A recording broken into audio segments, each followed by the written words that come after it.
وصحبه أجمعين. أما بعد, alhamdulillah kita kepada Allah Subhanahu wa taala. Pada malam ini dapat sama-sama kita berkumpul di Dewan Salat Masjid Seri Sedayan. Alhamdulillah dapat sama-sama kita menunaikan solat fardu maghrib secara berjemaah. Kemudian insya-Allah sebentar lagi kita akan teruskan dengan ceramah khas Hari Kemerdekaan, bersempena dengan Hari Kemerdekaan lah. Pada hari ini kita 31 Ogos 2021, kita menyambut Hari Kemerdekaan yang ke-64. Jadi sehubungan dengan itu, kami bawakan khas untuk tuan-tuan dan puan penceramah untuk menyampaikan sedikit tausiah ataupun kata-kata ataupun nasihat untuk sama-sama kita amalkan. Jadi insya-Allah dapatlah sama-sama kita pinjamkan telinga untuk sama-sama kita ambil manfaat daripada saya rasa mungkin tak asing lagi lah ustaz yang sedang duduk di depan kita ni. Beliau adalah Ustaz Ihsan. Beliau bakal menyampaikan ceramah berkenaan dengan bersempena dengan sambutan Hari Kemerdekaan. Jadi tanpa melengahkan masa, saya menyupport Ustaz Ihsan untuk menyampaikan ceramah. Fal-tafadhal mashkur.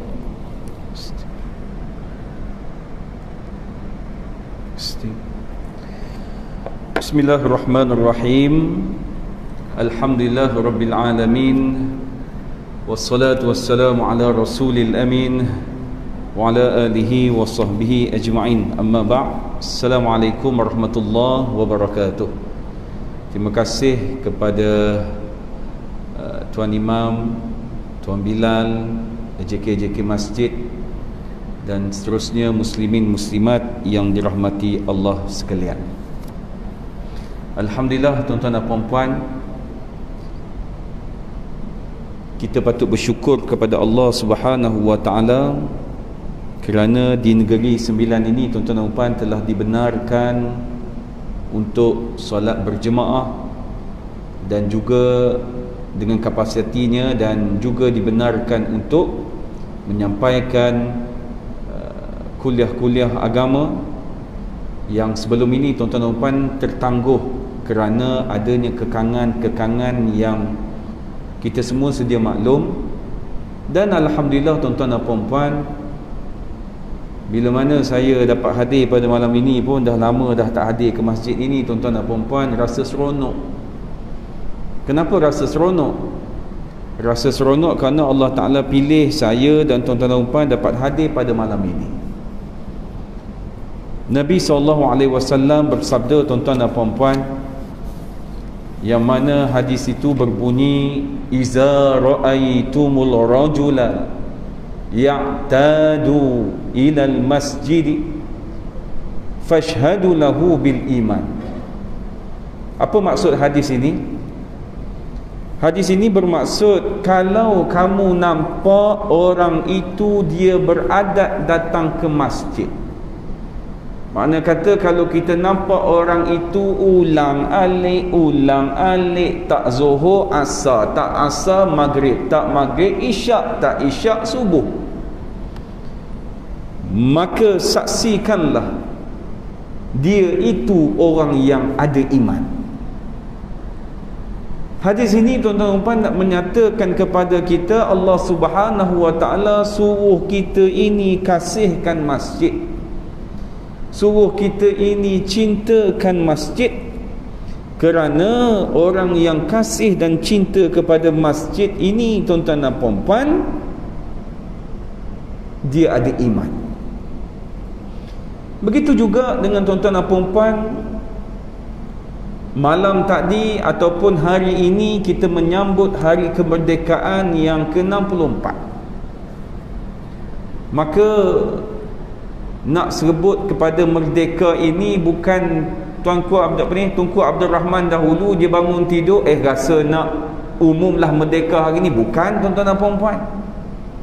Dia nak umum merdeka itu tuan-tuan dan puan-puan, habis segala benda dikorbankan. Kalau kita tanya pada orang tua bila disebut tentang merdeka, ada yang menitis air mata. Tapi budak-budak hari ni kalau sebut merdeka, merdeka. Kenapa tak ada rasa itu? Ada rasa tapi melalui pembacaan. Itu pun kalau baca, sejarah pun dapat A. Kalau sejarah dapat D, repeat pula tuan-tuan dan puan-puan, barangkali tidak mengerti ataupun mengenal akan maksud merdeka yang dibawa oleh pemimpin-pemimpin kita dahulu, tuan-tuan dan puan-puan. Sebab itu tuan-tuan dan puan-puan, kita yang berada di Malaysia ini, yang pertamanya mesti rasa syukur kepada Allah Subhanahu wa taala. Kerana apa? Kalau tuan-tuan lihat yang berlaku di Afghanistan, sampai berebut-rebut nak naik dalam kapal terbang, sampai yang mati pun ada bergayut di sayap kapal terbang tersebut. Kenapa mereka dalam keadaan begitu? Tak seperti mana kita boleh datang ke masjid, adanya pasukan rela, adanya polis, adanya bomba kalau rumah terbakar. Nak bagi tahu tuan-tuan dan puan-puan, istilah kemerdekaan ini kena syukur, jangan jadi seperti orang lain yang berada luar daripada Malaysia. Baru ini tuan-tuan dan puan-puan, kita telah menyambut sambutan Ma'al Hijrah. Sememangnya kehidupan kita ini sedang berhijrah sekarang ini. Bukan kata kepada tuan-tuan dan puan, kepada saya pun termasuk sekali. Pertamanya kita berada dalam alam roh, kemudian kita berhijrah pula ke alam rahim, duduk 9 bulan 10 hari dalam rahim ibu-ibu kita. Kemudian daripada alam rahim kita berhijrah pula ke alam dunia. Ni sekarang ni yang tengah duduk bernafas ni tuan-tuan dan puan-puan. Dan insya-Allah tak lama lagi tuan-tuan dan puan, kita akan berhijrah ke alam barzakh. Selepas di alam barzakh, ke mana pula kita? Kita akan berhijrah pula ke alam kiamat. Hari ini kematian yang dicatatkan adalah sebanyak 282 orang tuan-tuan dan puan. Semalam 300 lebih. Satu Malaysia.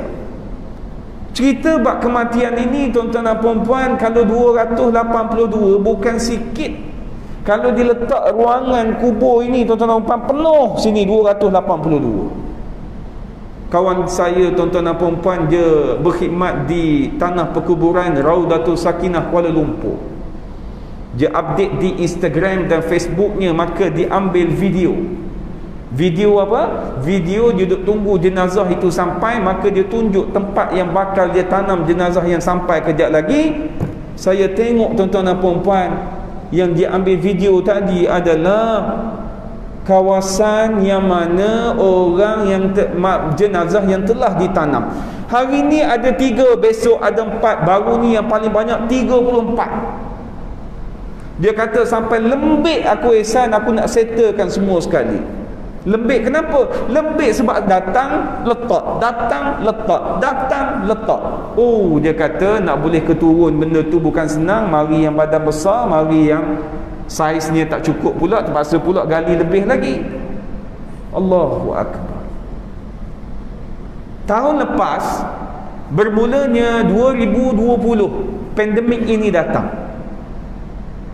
Tuan-tuan perasan ataupun tidak, kebanyakan yang matinya adalah orang-orang tua. Betul?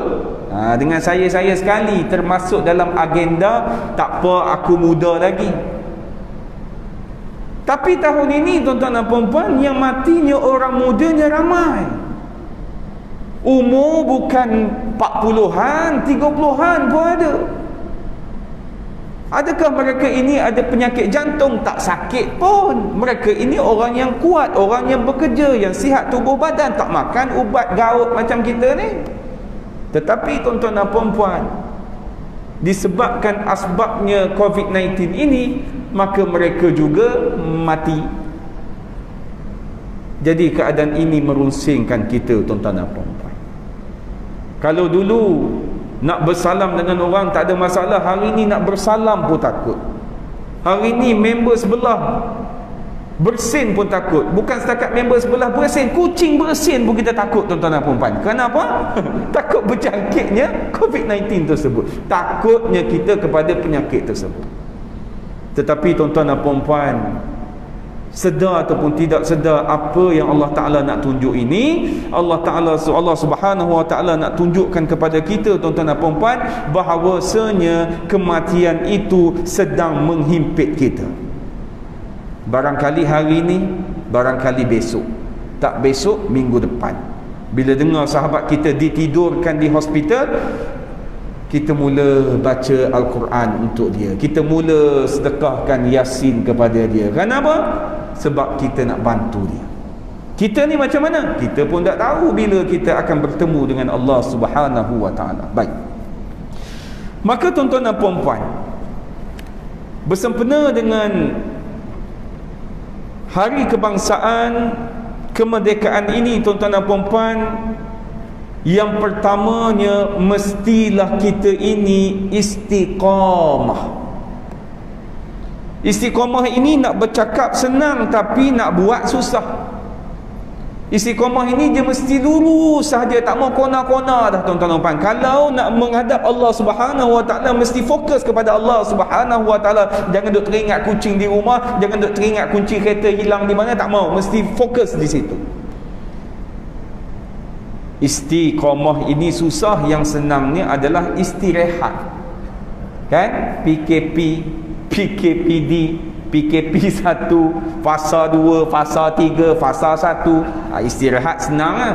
Tak? Saya pun lama dah, tuan-tuan dan puan, nak boleh hadir ke pejabat di sebelah ini saja, terpaksa ikut jadual sekarang ini. Tak boleh datang hari-hari sebab dia tidak boleh berada dalam satu kompleks itu 100% kehadiran pekerja. Mesti 80% ataupun 60% sahaja. Maka yang pertamanya, tuan-tuan dan puan-puan, mesti istiqamah. Perkataan istiqamah ini, tuan-tuan dan puan-puan, Allah Subhanahu Wa Ta'ala menyebut dalam Quran lebih daripada 10 kali. Perkataan istiqamah ini Allah Subhanahu Wa Ta'ala menyebut, ada perkataan itu yang dibuat dalam bentuk perintah. Ada juga, tuan-tuan dan puan, ayat itu yang berbunyinya dalam bentuk past tense, present tense dan sebagainya. Maka istiqamah ini, tuan-tuan dan puan, bukan sesuatu yang senang sebab cabarannya banyak. Sebagai contoh, kalau isu masjid hari ini tak padam-padam daripada tahun lepas. SOP-nya kata begini, AJK masjid yang kena duk hentam, sabar tuan-tuan dan puan-puan, sabar. Saya ingat lagi ada satu masjid, AJK mengadu pada saya kata, kenapa Tuan Haji? Dia kata, baru ni saya terasa hati dengan jemaah. Kenapa? Sebab tahun lepas kan kita limit untuk semayang Jumaat, betul? Sekarang ini pun sama kan? Maka datang pakcik tua tu, tak boleh nak masuk sebab dah penuh kuota. Dia kata, tak apa, kau tanggung dosa Dan. Dia kata, pula dah dia suruh tanggung dosa dia. Dahsyat pakcik ni. Dosa kita pun banyak, dia suruh kita tanggung dosa dia, tuan-tuan dan puan-puan. Itu juga yang berkaitan dengan istiqamah ini juga, tuan-tuan dan puan-puan. Kita banyak cabaran hari ini. Kadang-kadang kita nak buat benda yang baik, tuan-tuan dan puan, maka ada orang peli kita. Kita baru nak mengenakan tudung, maka orang kata, ni pakai tudung ni nak jual tudung dia lah ni. Pula dah. Kita baru nak menderma pada orang lain, maka dia kata kita nyeriak. Ini dinamakan sebagai manusia. Sebab itu hari ini dia dipanggil sebagai netizen. Netizen kan? Netizen hari ini. Ataupun bawang rangers, tuan-tuan dan puan-puan. Hari ini macam-macam. Sebab itu, tuan-tuan dan puan, nasihat saya, apa yang tuan-puan nak tulis di Facebook, tuan-tuan dan puan nak tulis di Instagram, nak tulis di media sosial, cuba lihat, kalau Allah Subhanahu Wa Ta'ala redha, mak ayah kita suka, dan yang kita tulis itu tidak mendatangkan dosa, maka tulislah, tuan-tuan dan puan. Pedulikan apa yang orang nak cakap. Sebab hari ini, tuan-tuan dan puan, masa makin menghimpit kita, kematian juga makin menghimpit kita. Jadi istiqamah kita dalam hidup, dalam beragama 24 jam ini mesti kita teruskan. Hidup di dunia ini, tuan-tuan dan puan, tak bolehlah kita hidup secara Islam bila mana datangnya hari raya, hari puasa, kemudian datangnya Ramadan, datangnya hari raya Aidil Adha, Isra' Mi'raj, waktu itu baru kita nak sebut tentang Islam. cerita tentang Islam ini mesti 24 jam. Cara mendidik anak mesti dengan Islam. Cara kita istiqamah dalam hidup kita mesti dengan Islam. Menjadi seorang suami biar dengan Islam. Menjadi seorang isteri yang taat pada suami mesti dengan acuan Islam. Kehidupan kita ini mesti 24 jam bersama dengan Islam. Itu yang pertama. Kenapa? Cabaran dan ujian untuk melakukan kebaikan ini, tuan-tuan dan puan-puan, terlalu banyak rintangan. Maka hati-hati, apa yang kita buat mesti kita ikhlaskan kepada Allah Subhanahu wa taala. Mudah-mudahan Allah Subhanahu wa taala mengampunkan kita. Yang kedua, tuan-tuan dan puan-puan, merdeka kita ini mestilah kita merdeka daripada kejahilan. Sebagai contoh, sekarang ini umur kita 45. Mana boleh umur 45 masih lagi membaca surah Al-Fatihah, siratal ladzina an'am. Masa darjah 1 dulu punya bacaan. Tak boleh. Mesti upgrade ilmu kita, siratal ladzina an'am, baru betul. Tak mau kehidupan kita ini, tuan-tuan dan puan, dalam keadaan kita tidak merdeka dengan kejahilan. Mesti kita upgrade ilmu kita. Sebab itu, tuan-tuan dan puan, makin banyak umur kita, makin kita kena menuntut ilmu. Hari ini, tuan-tuan dan puan, nak menuntut ilmu terlalu mudah. Cuba tengok mana-mana masjid, mana-mana surau hari ini, tuan-tuan dan puan, punyalah bersungguh-sungguh untuk nak menyampaikan ilmu kepada para ahli qaryah dan jemaah ini, tuan-tuan dan puan. Tak boleh secara fizikal, dia buat secara online. Walaupun tak boleh secara fizikal, datangnya Maulid Nabi, maka dia buat secara online. Dia minta pada jemaah-jemaah pakat tonton Facebook live pada malam ini. Jadi Tok Imam, Tok Bilal pun belajar-belajar dah, duk guna handphone, mana Facebook kan, terlupa password dan sebagainya. Makin-makin upgrade ilmu tersebut. Kenapa? Sebab matlamat nak menghidupkan majlis ilmu. Sebab menghidupkan majlis ilmu ini, tuan-tuan puan, satu perkara yang wajib. Sebab itu menuntut ilmu ini, dia adalah hukumnya adalah satu benda yang wajib. Kenapa, tuan-tuan dan puan-puan, saya katakan merdeka dari kejahilan? 2 hari lepas ada viral satu WhatsApp, orang bertanya, dia kata pada isteri dia, kalau engkau ambil vaksin jatuh talak 1. Allahu Akbar. Siapa yang kata tu? Barangkali suaminya. Habis tu isteri itu dah ambil ke belum? Isteri itu dah ambil. Cumanya suami cakap selepas isteri ambil. Kenapa ada jenis orang yang sebegini, tuan-tuan dan puan-puan? Ini susah bila nak bercakap dengan orang anti vaksin ni. Kita menghujahkan apa yang dibuat mesyuarat di antara mufti, para alim ulama di Malaysia, bukan hanya di Malaysia, seluruh dunia, tuan-tuan dan puan. Berapa juta orang dah ambil vaksin. Mustahil vaksin itu boleh membahayakan manusia. Kalau begitu juga dengan kita nak tengok dari sudut keabsahan sesuatu hadis itu, tuan-tuan dan puan, begitu juga. Kalaulah semua orang tahu tentang hadis itu, tiba-tiba kita mempertikaikan hadis itu, orang lain semua kata sahih, kita kata bukan sahih. Hebat benar kita ni. Sedangkan kita pun tak termasuk dalam golongan orang yang mengeluarkan fatwa dan hukum tersebut, tuan-tuan dan puan-puan.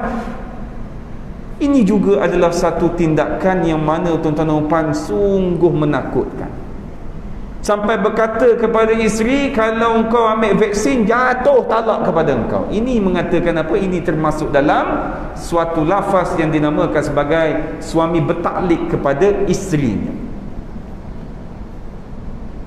Maka tuan-tuan dan puan-puan, kalau saya tanya kepada tuan-tuan dan puan, di Malaysia ini pemahaman masyarakat melalui Islam kita dalam bab pendidikan Islam di tahap yang mana, tuan-tuan dan puan-puan?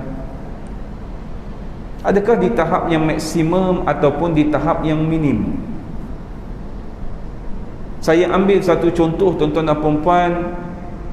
nak katanya jangan kita ini jahil, selalu bila ada kematian, tak kira lah di masjid ataupun di surau yang tuan-tuan hadir untuk semayang jenazah, tuan-tuan perasan ataupun tidak, Tok Imam ataupun Tok Bilal dia akan ambil mic sebelum upacara sembahyang tersebut. Maka dia akan kata, siapa dia ahli waris kepada si mati, maka angkatlah tangan. Betul? Ya, siapa? Anak kepada si mati. Okey, silakan untuk jadi imam untuk ayah awak ni. Majoritinya jawabnya apa? Tok Imam, Tok Imam. Saya tak boleh, Tok Imam.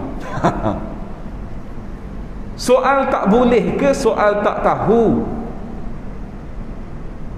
Cuba tanya anak-anak kita balik nanti, tuan-tuan nak tengok merdeka ke tidak mereka ini dari sudut kejahilan itu. Cuba balik nanti tanya anak-anak kita, Mat, aku nak tanya engkau ni, solat sunat jenazah ada berapa kali takbir? Cuba tengok, keluar 5 ke, keluar 7 ke, keluar 10? Cuba tengok apa ayat yang jawapan yang dia akan cakap. Solat sunat jenazah ni bukan payah pun. Allahu Akbar. Baca apa? Sudah, tak ingat dah lah. Nak ingat gua nak aku tak mati lagi ustaz. Al-Fatihah. Kemudian selawat atas Nabi. Kemudian Allahumma fir lahu warhamhu wa'afihi wa'fu anhu untuk jenazah lelaki. Allahumma fir laha warhamha wa'afiha wa'fu anha untuk jenazah perempuan. Kemudian Allahu Akbar, bagi salam, selesai. Tak sampai 5 minit tuan-tuan, 3 minit pun tak sampai, 2 minit pun tak sampai tuan-tuan dan puan-puan. Tapi doa saya tak kerti. Doa tak wajib pun dalam bahasa Arab, bahasa Melayu pun boleh. Cuba bayang tuan-tuan dan puan, yang menjadi imam itu adalah anak kepada si mati. Agak-agak apa doa yang akan dibacakan? Doanya mesti padu punya tuan-tuan adalah, ya Allah ya Tuhanku, ampunilah dosa ibu aku ni ya Allah. Kalau tu imam, ya Allah ya Tuhanku, ampunilah dosa jenazah ini, tetapi dia disebut di mulut anaknya, ya Allah ya Tuhanku, ampunilah dosa ibu ayah aku ni ya Allah. Maka jemaah semua sekali, amin. Itu benda yang basic. Cuba semak tuan-tuan dan puan-puan, anak-anak kita di tahap yang mana. Berapa ramai hari ini tuan-tuan dan puan yang mak ayahnya tidak menangis bila mana anaknya tidak pandai membaca Al-Quran. Berapa ramai ibu ayah yang menangis bila mana anak itu tak dapat result SPM yang baik. Banyak dah aku habis duit kat kau ni dengan tuitionnya, dengan itunya, tetapi kau begini juga. Menangis ayah, menangis ibu. Tapi kalau anak tidak pandai membaca Al-Quran, biasa-biasa aja ustaz. Nanti bila dia tua, nanti dia belajar lah ustaz. Tuan-tuan dan puan-puan, bila kita lihat apa benda kematian yang berlaku di hadapan kita, cuba lihat ahli warisnya berada di mana. Ahli waris anak-anak yang paling terdekat, adakah berada di sisi membaca Al-Quran ataupun tidak? Ataupun berada di luar, duk isap rokok, tak tahu apa nak buat tuan-tuan dan puan-puan. Sebab itu ini adalah didikan. Merdeka kita ini tuan-tuan dan puan-puan, mesti merdeka kita daripada kejahilan. Perkara-perkara ilmu-ilmu asas dalam agama ini perlu kita terapkan kepada anak-anak kita. Sebab itu jangan salahkan anak-anak suka keluar daripada rumah, tak suka duduk dalam rumah. Kenapa? Sebab bahagianya berada di luar. Cuba tanya mana anak-anak yang selalu tak lekat di rumah, kenapa selalu keluar rumah ni? Cuba bagi tahu ayah, cuba tengok apa jawapannya. Sudah pasti salah satu sebabnya adalah tuan-tuan dan puan-puan, bahagia tak ada di dalam rumahnya, maka dia akan cari bahagia itu di luar tuan-tuan dan puan-puan. Maka dengan sebab itulah tuan-tuan dan puan-puan, kadang-kadang orang mengeluh, kenapa ya ustaz, anak saya ini nak mendengar kata pun susah. Anak saya ini bila saya nasihat tentang agama pun susah. Maka saya teringat tuan-tuan dan puan kepada pesanan ataupun syair yang dibuat oleh Imam Syafi'i. Dia mengadu kepada gurunya Imam Waqi'. Imam Syafi'i ini gurunya bernama Imam Waqi'. Apa bunyi syair ini? Syakautu ila waqi'in su'a hifzi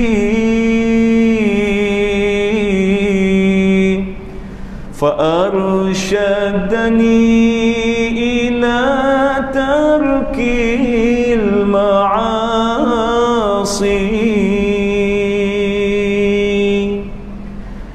وأخبرني بأن العلم نور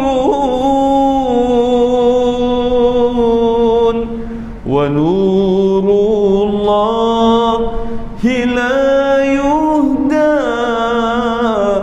للعاصي.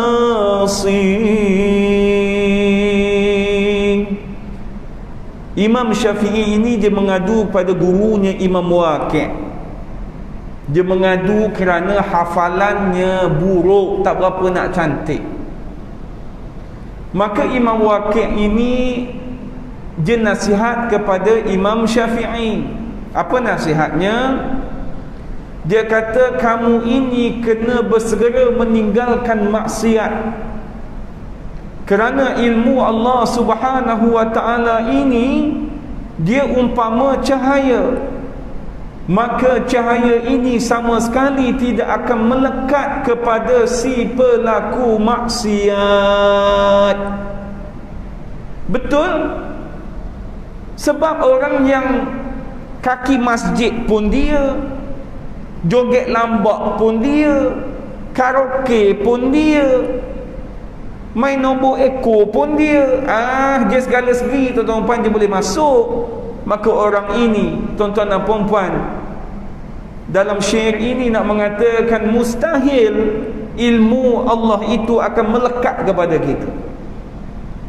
Begitu juga dengan tuan-tuan dan puan-puan yang boleh hadir ke masjid dan ke surau ini, tuan-tuan dan puan, sudah tentu tuan-tuan dan puan dah buat exercise, dah buat latihan ni dah lama, dah waktu muda dahulu.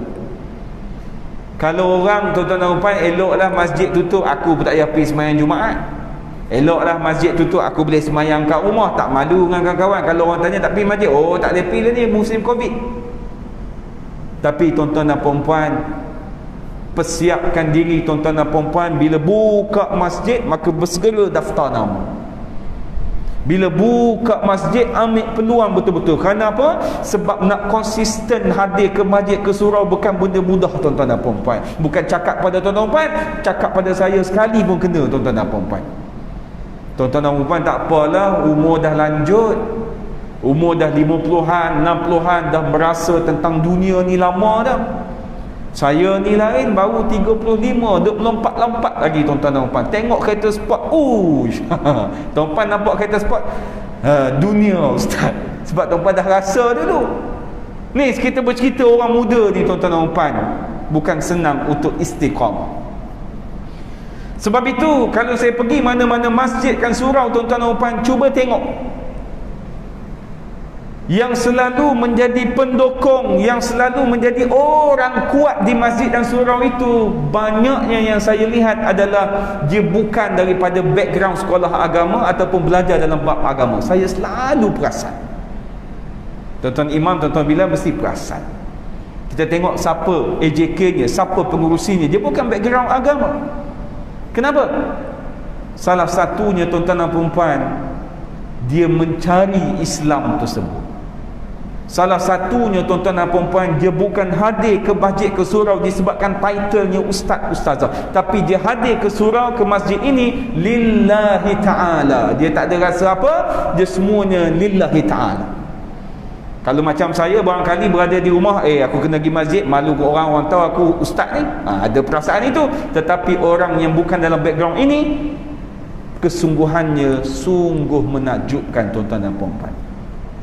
Jadi yang pertama adalah istiqamah, yang kedua adalah merdeka dari kejahilan, dan yang ketiga mestilah kita tuan-tuan dan puan-puan syukur dengan apa yang ada sekarang ini.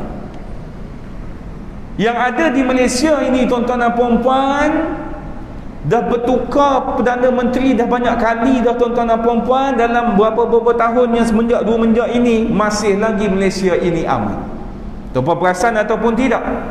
Maka tuan-tuan dan puan-puan, saya nak bagi tahu kepada tuan-tuan dan puan-puan ayat Allah Subhanahu wa taala dalam surah Al-Hajj ayat 41. A'udzubillahi minasyaitonirrajim. Allazina immakkannahum fil ardi aqamus shalah wa atawuz zakah wa amaru bil ma'ruf wa nahaw 'anil munkar walillahi 'aqibatul umur. Apa maksudnya?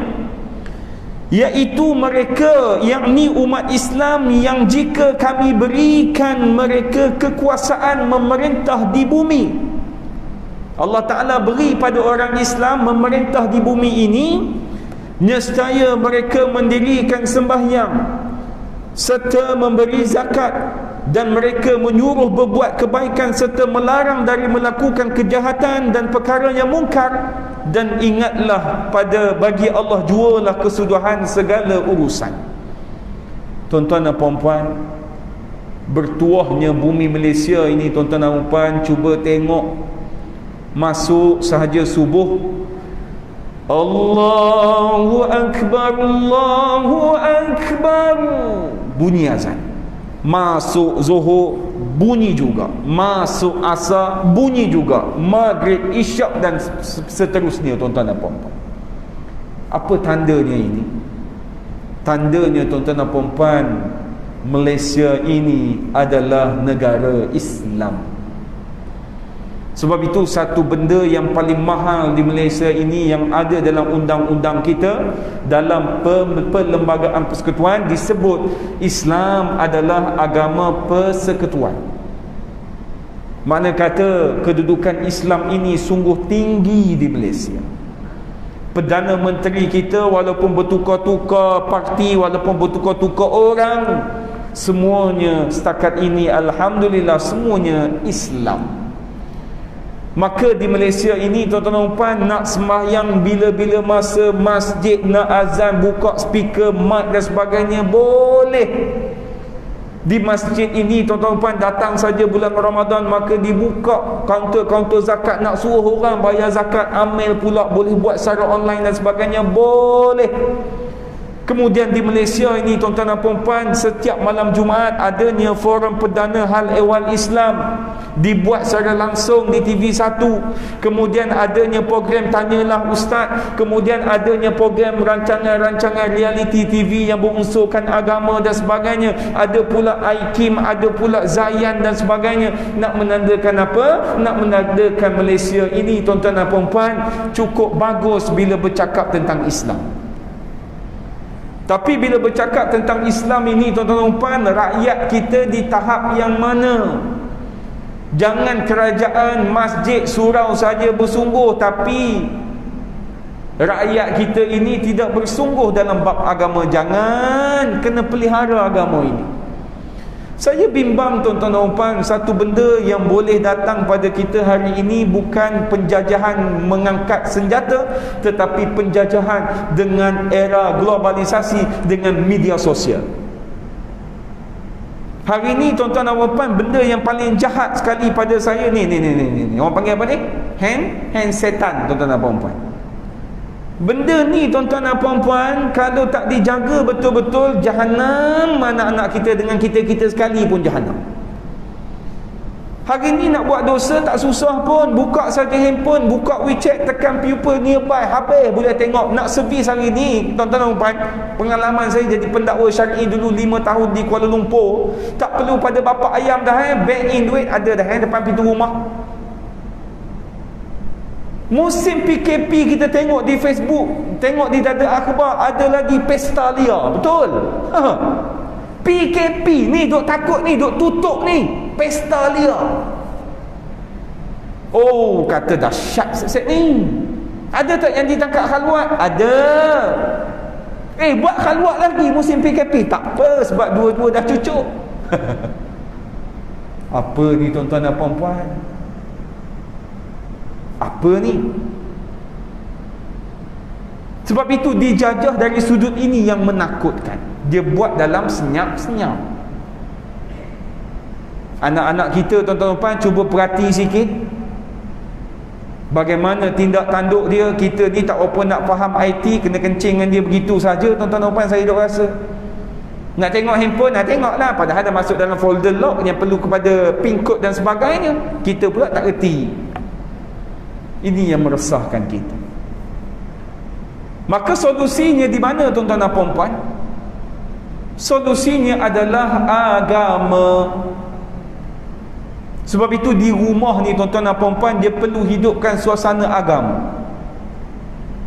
Di rumah ini sebagai seorang ayah, walaupun tak boleh datang ke masjid, wujudkan suasana yang dinamakan sebagai solat jemaah. Kemudian anak ada 4 orang, ayah ajar 2 orang baca Quran, ibu ajar 2 orang baca Quran. Sebab tak buat yang jadi anak-anak neka. Anak buat perangai sikit, ambil handphone, nah main jauh-jauh. Pergi buka komputer tu, kejap ayah nak tengok TV ni.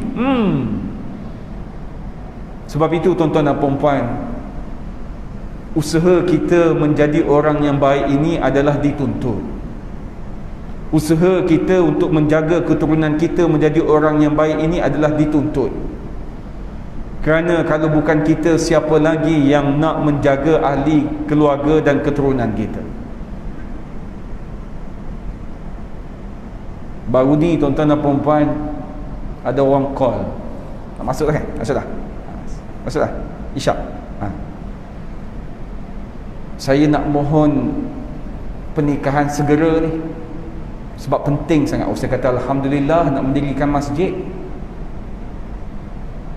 Tapi PKP sekarang ni, lepas PKP boleh tak boleh tuan, kena buat segera. Kenapa? Itulah tuan, pasangan saya dah mengandung, jadi saya nak bertanggungjawab. Saya kata bila masa pula dia berzina ni tuan-tuan dan puan-puan, musim PKP ni, hotel mana dia tempat?